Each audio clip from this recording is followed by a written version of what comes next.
Welcome to the Best Me podcast. Your best tomorrow starts today. I'm your host, Ellen Livingston. I believe showing up each and every day as the best version of myself doesn't happen on accident. It takes awareness and planning.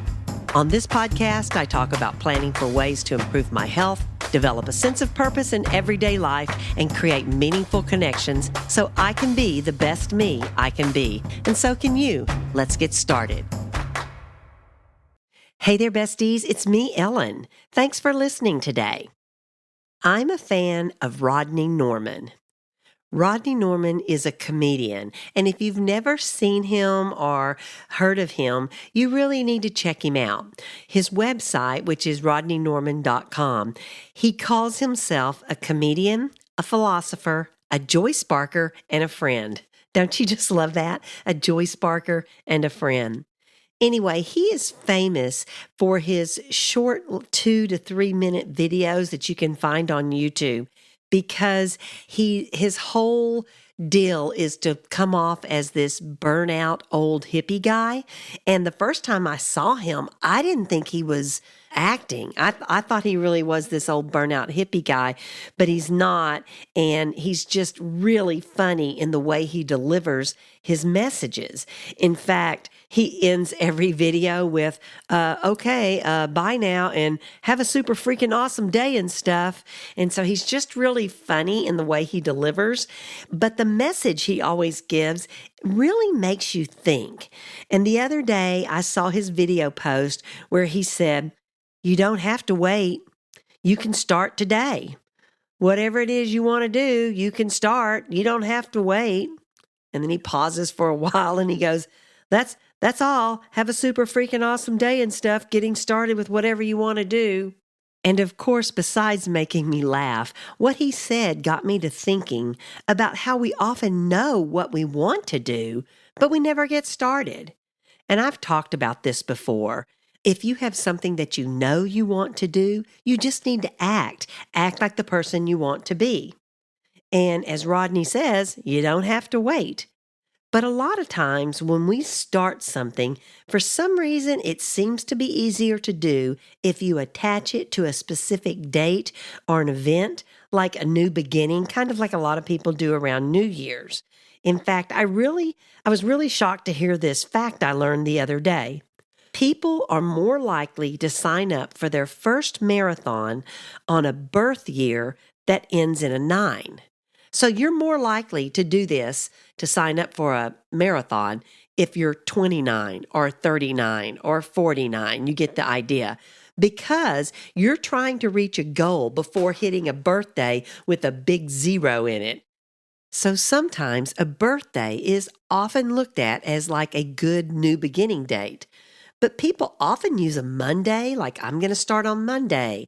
Or they may use the start of a month. Or maybe the start of a new season. And being a retired teacher, the start of a new school year always had that new beginning feel for me. And you may have some other time that feels like a good time for you, would be a new beginning and a time to get started on a new goal or a habit. And I saw on social media the other day about how now is a good time to reevaluate the goals that you may have set at New Year's because, it's the middle of the year. And so you're doing like a mid-year reevaluation. And this made me realize that August 1st would be a really good time to start a new goal or habit and commit to it for 100 days. Now, I know that's a long time. It's a little over 3 months. But if you start whatever it is you want to do or accomplish, let's say you commit to it for 100 days and you start on August 1st, by November 8th, you will have come a long way. And it's just in time for the holidays. Wouldn't you love going into the holiday season with a rock-solid exercise habit or maybe a good handle on your diet? Both of these things always slide during the holidays, and if you have a solid habit established beforehand, maybe you won't slide as far. Now, don't get me wrong. Everyone should enjoy the holiday season and the treats. But if you feel really good about where you are on November 8th, that you've done something for 100 days straight, you won't feel as guilty and you'll have more control. Or maybe you want to do something different. Maybe you want to learn how to make your own holiday cards, or maybe make the perfect Christmas cookies. This would be a great time for it. It's right before the holidays. You'll be finished with 100 days. And all you have to do is make a plan and get started on August 1st. And guys, if this is interesting to you, there's lots of things that you can do and commit to for 100 days. Like, let's say you're not interested in making Christmas cards or sticking to a diet or a workout routine. How about for 100 days in a row, you're going to give somebody a compliment?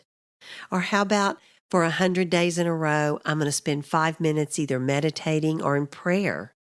Or how about I'm going to spend 15 minutes a day cleaning somewhere in my house for 100 days in a row?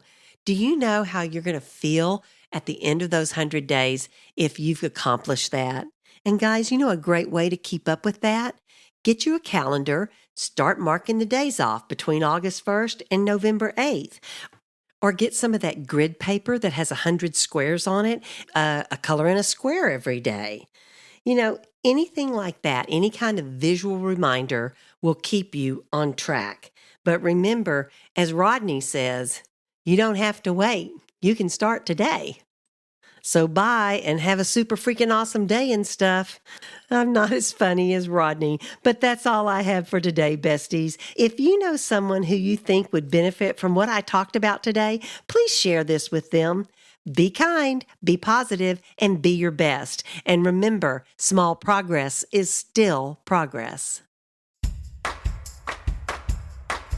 Thanks for listening to the Best Me podcast. If you would like to make a comment, suggest a podcast topic, or just say hi, send me an email at bestmepodcast@gmail.com. I hope you'll join me next week as I continue to talk about how to be the best me I can be.